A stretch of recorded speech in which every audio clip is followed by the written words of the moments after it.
কোন মেয়েটির গতর কেমন, কোন মেয়েটির বুক, খবর পেয়ে লম্পটদের লালায় ঝরে মুখ। রাত বিরেতে ডাক আসবে, যেতেই হবে ডেরায়। শাখা সিঁদুর বিষম দায় যে কার সাধ্যি ফেরায়। ফিরে এলেও মুখে কুলুপ, নইলে মরণ ফাঁদে। সন্দেশখালির নোনা জলে বঙ্গমাতা কাঁদে। কার আছে অসীম সাহস, কার বুকেতে শ্বাস, বাধা দিলেই ভেড়ির জলে ভাসবে গোটা লাশ। শাহজাহানের দুপা ধরে গরিব চাষি সাধে, নাও নাও নিয়ে নাও জমিটুকু, ঘরের লক্ষ্মী বাদে। সম্মান হারার ভয় যাদের নিত্যদিনে মারে, কি এমন দোষ ওরা যদি মরে অনাহারে। সহ্যের একটা সীমা আছে, সব শেষে প্রতিরোধ। মা বোনেদের প্রতিবাদে দিচ্ছে উঁকি রোদ। দেওয়ালে পিঠ ঠেকলে নাকি পাল্টায় দেওয়াল লেখা। সন্দেশখালি তোমার কাছে রয়েছে অনেক শেখা। যারা ছোট্ট কেস বলছে তাদের আমি বলি, কেমন লাগবে আপনার ঘরে ঘটলে সন্দেশখালি। মায়েরা পথে নামলে মুক্তি নয় কো বেশি দূর। শাসক তুমি শুনতে কি পাও বিসর্জনের সুর। কি নির্লজ্জ একটা সমাজ তৈরি করতে সমর্থ হয়েছি আমরা প্রায় সকলে মিলে, যে সমাজের একটি বড় অংশ শাসক দল থেকে সংবাদ মাধ্যম প্রতিষ্ঠিত সাংবাদিকরা শেখ শাহজাহানের কার্যত কেউ প্রত্যক্ষভাবে কেউ পরোক্ষভাবে পাশে থাকার চেষ্টা করছেন। আর উল্টো দিকে যারা নির্যাতিতা হলেন, যাদের বিরুদ্ধে ধর্ষণের মতো মারাত্মক অভিযোগ, যারা শয়ে শয়ে রাস্তায় নেবে কোনো রাজনৈতিক দল ছাড়াই হঠাৎ করে আন্দোলনকে চোখের সামনে নিয়ে এসে পশ্চিমবঙ্গকে অবাক করে দিয়েছিলেন, সেই সমস্ত সম্মানীয় নারীদের ধর্ষণের অভিযোগকে কোনো প্রমাণ ছাড়াই মিথ্যে বলা হচ্ছে, তা নিয়ে টক শো করছে এবিপি আনন্দের ঘণ্টাখানেক সঙ্গে সুমনের মতো প্রতিষ্ঠিত সাংবাদিক সুমন দে। যে সুমন দে এই মুহূর্তে বোধহয় সংবাদ মাধ্যমের মধ্যে সব থেকে প্রতিষ্ঠিত এবং উজ্জ্বল মুখ, যার নিপুণ দক্ষতায় অসাধারণ পরিচালনা শোনার জন্য সাধারণ মানুষ বসে থাকেন। কি যেন এক অজ্ঞাত কারণে আপনারা খেয়াল করতে পারবেন গত ৩-৪ দিন ধরে জবে থেকে এই স্টিং ভিডিও সামনে এসেছে, সম্পূর্ণ যেন রাজনৈতিক অবস্থান স্পষ্ট করে দিচ্ছে এবিপি আনন্দ। একটা ভিডিও যার সত্যতা এখনো পর্যন্ত কেউ দাবি করেনি, যে ভিডিও এই রাজ্যের শাসক দলকে কিছুটা ডিভিডেন্ড পাওয়ানোর নৈতিক এবং মরিয়া চেষ্টা করছে, তার সঙ্গে সামিল হচ্ছে আমাদের এবিপি আনন্দ সহ সমস্ত সংবাদ মাধ্যমগুলি। যে সুমনদের নিজেও তিনি একেবারে স্বীকার করেছিলেন কিভাবে পুলিশি হেনস্থার মধ্যে তাকে পড়তে হয়েছিল, নিরপেক্ষ ভূমিকা তিনি নিয়েছিলেন বলে। যে সুমন দে প্রায়শই টিভির সামনে এসে বলেন যে এই রাজ্যে আইন আদালত না থাকলে নিরপেক্ষভাবে আমাদের কাজ করে যাওয়া সম্ভব হতো না। তাহলে এত প্রভাবশালী হওয়া সত্ত্বেও এবিপি আনন্দ যদি বিশ্বাস করে, শাসক দলের যদি এতটা প্রভাব প্রতিপত্তির তারা পরিচয় পেয়ে থাকে, তাহলে কেন নিজেদের অভিজ্ঞতা থেকেও তারা সন্দেশখালীর মা বোনেদের পাশে না দাঁড়িয়ে তাদের আন্দোলনকে বা তাদের অত্যাচার ধর্ষণের অভিযোগকে সন্দেহের মধ্যে ফেলছেন। অন্যদিকে শাসক দলকে কিছুটা ডিভিডেন্ড পাইয়ে দেওয়ার নাম করে নির্বাচনের আগে একটা স্টিং ভিডিওর সত্যতার ওপর ভরসা করে সকাল থেকে রাত পর্যন্ত কন্টিনিউয়াস একই টোনে খবর বলে যাচ্ছেন, যেন কোথাও একটা প্রমাণ করার চেষ্টা সন্দেশখালীর মা বোনেদের বক্তব্য কোথাও মিথ্যে ছিল, রাজনৈতিক উদ্দেশ্য প্রণোদিত ছিল, টাকার বিনিময়ে ছিল, আর শেখ শাহজাহানরা তারা নাকি ধোয়া তুলসী পাতা। এইটা একটা আমাদের পশ্চিমবঙ্গের নিরপেক্ষ সংবাদ মাধ্যমের ভূমিকা। 10 বিঘা জমি, এই চোখের জল ধ্বংস হয়ে যাবে। এরা 10 বিঘা জমি পাপি পাপি ধ্বংস হয়ে যাবে। দখল করে নিচ্ছেন জমি, ফিরিয়ে নিচ্ছেন না, পুলিশরা রাত্রে করে ভয় দেখাচ্ছে। জমি ফেরত করাবেন, জমি ফেরত করবেন, আমরা দেখছি। নির্যাতিতা মহিলারা যে সমস্ত বয়ান দিয়েছেন, যেগুলো একদিন ফলাও করে তারা টিভিতে বলতেন যে এবিপি আনন্দ সন্দেশখালীর নির্যাতিতা মহিলাদের ঘণ্টাখানেক সঙ্গে সুমন প্রোগ্রামে এনে তাদের অত্যাচারের কথা শুনেছেন মুখ ঢাকা অবস্থায়, তারা আজকে সম্পূর্ণরূপে যেন অস্বীকার করছেন। কি এমন ঘটলো যে এডিটিং ভিডিও আসার পরই তাদের সুর বদলে গিয়ে এই শাসক দলের পন্থী হয়ে গেল? তারা কি তাহলে শাসক দলের মতো করে শেখ শাহজাহানেরই সমর্থন করতে চাইছে আমাদের এই সমাজে? আপনারা কিন্তু খেয়াল রাখুন, বঙ্গবাসী হিসাবে আপনারা প্রত্যেকেই চোখ কান খোলা রাখুন। আমাদের এই সমস্ত সংবাদ মাধ্যমের ভূমিকা কিভাবে শেখ শাহজাহানকে একজন চুনোপুটি থেকে দাগী অপরাধী করতে সাহায্য করে, সেটা আপনারা প্রত্যক্ষ করুন। শুধুমাত্র এই রাজনৈতিক দলগুলি নয়, আমাদের সংবাদ মাধ্যমের এই নির্লজ্জ প্রয়াস শেখ শাহজাহান, শিবু হাজরা, উত্তম সর্দারদের মতো কুখ্যাত নেতা তৈরি করতে সাহায্য করছে দিনের পর দিন। সুমন বাবু, আপনাকে একটি প্রশ্ন, আপনাদের তো এত সাংবাদিক রয়েছেন, আপনারা কি সন্দেশখালীর অত্যাচার মিথ্যা এটা ভেরিফাই করার জন্য সন্দেশখালীর মা বোনেদের প্রতিক্রিয়া নিতে যাচ্ছেন? কেন যাচ্ছেন না? আপনারা প্রত্যেক দিন যান, সেখানকার সাধারণ মানুষদের কথা আনএডিটেড একেবারে সরাসরি জনসমক্ষে প্রকাশ করুন। সন্দেশখালীর মা বোনেরা কি বলছে, তারা কি সত্যি নির্যাতিত হয়নি? তাদের কি কোনো অত্যাচার হয়নি? একটা স্টিং ভিডিও কি প্রমাণ করে দিচ্ছে হাজার হাজার মহিলার স্বতঃপ্রণোদিতভাবে কোনো রাজনৈতিক দলের উস্কানি ছাড়াই রাস্তায় নামার ঘটনা সম্পূর্ণ মিথ্যে? মুখ্যমন্ত্রী না হয় যেতে পারছেন না, আপনাদের তো সাংবাদিকরা রয়েছেন, আপনারা পাঠিয়ে দেখুন। ইউটিউবাররা সাহস করে সন্দেশখালীর মহিলাদের গিয়ে প্রতিক্রিয়া আনতে পারছে, আর আপনারা নিরপেক্ষ জার্নালিজমের নাম করে একেবারে একটা স্টিং ভিডিওর ওপর বার্তা দিয়ে দুদিন ধরে, গোটা দিন ধরে সন্দেশখালীর বার্তা স্টিং ভিডিওকে সত্য বলে কার্যত মনে করে আপনারা প্রচার করছেন। যারা আজকে আমার পর্ব দেখছেন, আপনাদের শুধু একটা অনুরোধ করব, গতকাল ঘন্টাখানেক সঙ্গে সুমন যে প্রোগ্রামটি হয়েছে তাতে একটু কমেন্ট সেকশনের দিকে নজর রাখুন। আমার কথাটাকে খতিয়ে দেখার জন্য ইউটিউবে যান, ঘন্টাখানেক সঙ্গে সুমনের প্রোগ্রামে কমেন্ট সেকশনটা একটু খতিয়ে দেখুন, সেখানে সাধারণ মানুষ কিভাবে সুমন দেখে ছিছিকার করেছে একটু দেখবেন। সুমন বাবু, আপনি কি কমেন্ট ফলো করেন?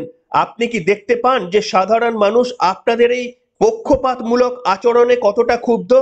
আপনাদের এই আচরণ সমাজের বুকে শেখ শাহজাহানদের আরো বেশি করে জন্ম দেয় এবং সন্দেশখালীর মায়েদের নির্যাতিতার বিচার যে আরো বেশি বিলম্বিত করে দেয়, সেটা আপনারা জেনে শুনেও কি এই ধরনের স্ট্যান্ড নিচ্ছেন? কিসের জন্য, কোন ভিত্তিতে, কি পাওয়ার জন্য আপনারা এই ধরনের পদক্ষেপ নিচ্ছেন? এর উত্তর পশ্চিমবঙ্গের মানুষ আপনাদের কাছে কিন্তু চাইবে। আপনারা জানেন তৃণমূল কংগ্রেস ইলেকট্রিকের বিল 3 গুণ বৃদ্ধি করেছে।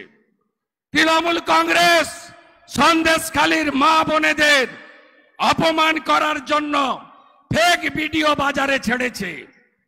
আপনারা জানেন আজকেই কলকাতা হাইকোর্টে গঙ্গাধর কয়াল মন্ডল সভাপতি গেছে আইপ্যাক আর ভাইপোকে যাতে প্যাক করা যায় সিবিআই তদন্ত চেয়ে।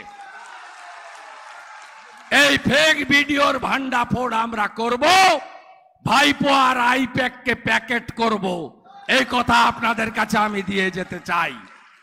স্টিং ভিডিওতে বিজেপির মন্ডল সভাপতি যে গঙ্গাধর কয়ালকে আমরা দেখেছি তার বক্তব্য বলতে শুনেছি, তিনি যখন স্বয়ং হাইকোর্টে নিজে চলে গিয়েছেন যে তার ভিডিওটি ফেক এবং এই নিয়ে সিবিআই তদন্তের দাবি জানানোর জন্য তিনি যখন কলকাতা হাইকোর্টে গিয়েছেন, আগামী সোমবার সম্ভবত এই মামলার শুনানি হবে, তারপরেও অন্তত প্রথম শুনানির আগে সংবাদ মাধ্যমগুলো এই ঘটনাটাকে সত্য মনে করে তৃণমূল কংগ্রেসের মতো প্রচার করতে একেবারেই ব্যস্ত হয়ে গিয়েছে নির্বাচনের ময়দানে। আপনারা যত এগুলো করবেন ততই মানুষের মনে পরিষ্কার হয়ে যাবে কিভাবে শাসকদের সুবিধা করে দেওয়ার জন্য নির্বাচনের মধ্যে পক্ষপাতমূলক আচরণ আপনারা করছেন। কি বলেছেন বিরোধী দলনেতা গঙ্গাধর কয়ালের এই ভিডিও আর সন্দেশখালী নিয়ে আপনাদের অবশ্যই শোনাতে চাইব। নরেন্দ্র মোদীজির নেতৃত্বে বিকশিত ভারত, আর আমরা যদি 35 আসন পাই এই বছরই এই মুখ্যমন্ত্রীকে প্রাক্তন করব আর ওর ভাইপোকে জেলে পুরব। আমরা নিশ্চিন্ত থাকুন, জেলে পূর্ব অনেক গুন্ডাকে আমরা দেখেছি, শাহজাহানকে দেখেছি সন্দেশখালীতে 10 বছর ধরে অত্যাচার করেছে। আজকে ফেক ভিডিও, আইপ্যাক আর এই তোলাবাজ ভাইপো এই ফেক ভিডিও প্রচার করে সন্দেশখালীর মা বোনের ইজ্জত সম্ভ্রম, গরিব মহিলাদের লড়াইকে, দলিত শিডিউল কাস্ট মহিলাদের লড়াইকে আজকে অপমান করছে। এ কাজ 11-র আগে নন্দীগ্রামের সময় আমি সিপিএম কেও করতে দেখেছি। আমি দেখেছি সাপের কামড়ে মারা যাওয়া হরে কৃষ্ণ চিতিকে বুদ্ধবাবুর সবাই এনে শহীদ বলে তার হাতে ক্ষতিপূরণের চেক দেওয়া হতো। একই জিনিস ভাইপো, আইপ্যাক আর পুলিশের লোকেরা মিলে এসব করছে। আমাদের সন্দেশখালীর মন্ডল প্রেসিডেন্ট গঙ্গাধর কয়াল আজকে হাইকোর্টে গেছে সিবিআই তদন্ত চেয়ে। হাইকোর্টে এই আইপ্যাককে আর ভাইপোকে সিবিআই তদন্ত হলে আমরা প্যাক করব, এইটুকু জেনে রাখুন আপনারা। এবং সুমন বাবু, আপনার উদ্দেশ্যে বলছি, মানে আপনাকে ব্যক্তিগতভাবে বলছি না, আসলে আপনি যেহেতু প্রথিত যশা একজন সাংবাদিক এই পশ্চিমবঙ্গের বুকে, তাই নিশ্চিতভাবে আপনি যখন এই ধরনের পক্ষপাতমূলক কথা বলেন তখন আপনাকেই কাঠগোড়ায় তুলতে হয়। তার কারণ আপনার কাছে এই এক্সপেকটেশন সাধারণ মানুষের নয়। আর আপনারা যত এমন কাজ করবেন ততই কিন্তু হাত শক্ত হবে শাসক দল বিরোধী সমস্ত দলগুলির। আপনাদের দেখাতে চাইবো, দেখুন খবরের শিরোনাম, হিঙ্গলগঞ্জে তৃণমূল সিপিএম ছেড়ে বিজেপিতে যোগ 200 পরিবারের, পতাকা তুলে দিলেন পদ্ম প্রার্থী রেখা। আপনারা যত এই ধরনের কাজ করবেন তত মানুষের মনে আরো ঘৃণা তীব্র থেকে তীব্রতর হবে। আপনারা নারীদের যখন সম্মান করতে পারেন না, যে আইনের প্রভিশনে লেখা আছে একজন নারী যদি কোনো অভিযোগ করে তাহলে তদন্তের আগে পর্যন্ত অন্তত সেটাকে সত্য মনে করে তদন্ত প্রক্রিয়া এগিয়ে নিয়ে যেতে হবে। আর যেখানে সন্দেশখালীর হাজারো হাজারো মহিলা রাস্তায় নেমেছে, সেটাকে আপনারা সত্য না ধরে আইনের উল্টো পথে হেঁটে কার্যত একটা স্টিং ভিডিওকে সত্য বলে মনে করছেন, যে স্টিং ভিডিওর এখনো পর্যন্ত কোনো ব্যক্তি বা কোনো দল দায়িত্ব নেননি যে তারা এটি সামনে এনেছেন। কেন রাজ্য পুলিশের ক্ষমতা হলো না যে ইউটিউব চ্যানেল থেকে এই ভিডিও শেয়ার করা হয়েছে, সেই উইলিয়ামস বলে ভিডিওটি, সেই উইলিয়ামস বলে চ্যানেলটি কার, কোন ব্যক্তি সেই ইউটিউব চ্যানেলে আপলোড করেছেন ভিডিওটি, কেন রাজ্য পুলিশ তদন্ত করে সেটি বার করতে পারলো না? কাউকে কি জোর করে টাকা দিয়ে ভয় দেখিয়ে কোনো রাজনৈতিক দল এ কাজ করিয়েছে? রাজ্য পুলিশ কেন এই সত্য অনুসন্ধান করছে না, বরঞ্চ রাজ্য পুলিশ মনে করছে যে এই স্টিং ভিডিও সত্য এবং মহিলাদের বিরুদ্ধে বিভিন্ন ক্ষেত্রে মামলা করার সিদ্ধান্ত নিচ্ছেন, তা সত্যি লজ্জা এবং ন্যাক্কারজনক।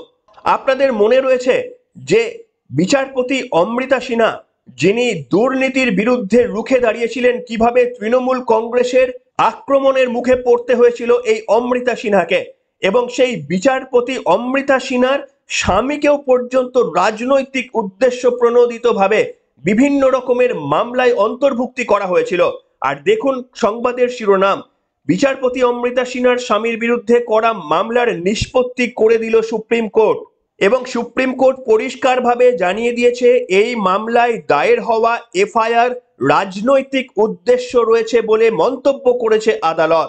তাহলে ভাবুন, অমৃতা সিনহার মতো একজন প্রথিত যশা লয়ার, তার হাজবেন্ডের বিরুদ্ধে যদি আমাদের প্রশাসন এইভাবে রাজনৈতিক উদ্দেশ্য প্রণোদিত ভাবে মামলা করতে পারেন, সুপ্রিম কোর্ট যদি মন্তব্য করে থাকে এই ধরনের, তাহলে সন্দেশখালীর ওই সমস্ত অশিক্ষিতা কিংবা অর্ধশিক্ষিতা মহিলাদের বিরুদ্ধে প্রশাসনিক থাবা কতটা জোরদার ভাবে পড়তে পারে, সেই সন্দেহটা কি এবিপি আনন্দ কিংবা পশ্চিমবঙ্গের নিরপেক্ষ জার্নালিস্টরা করছেন, নাকি শুধুমাত্র এই শাসক দলের সাথে সাথে নিজেদের টিআরপি আর নিজেদের পকেটের সংস্থানটা করার জন্যই সন্দেশখালীর মা বোনেদের বিপদে একদিকে ফেলছেন, আর একদিকে পশ্চিমবঙ্গে যাতে শেখ শাহজাহানদের মতো এই ধরনের অপরাধমূলক মনস্ক মানুষদের তৈরি হয় তার মাটি বা জমি আপনারা তৈরি করে দিচ্ছেন।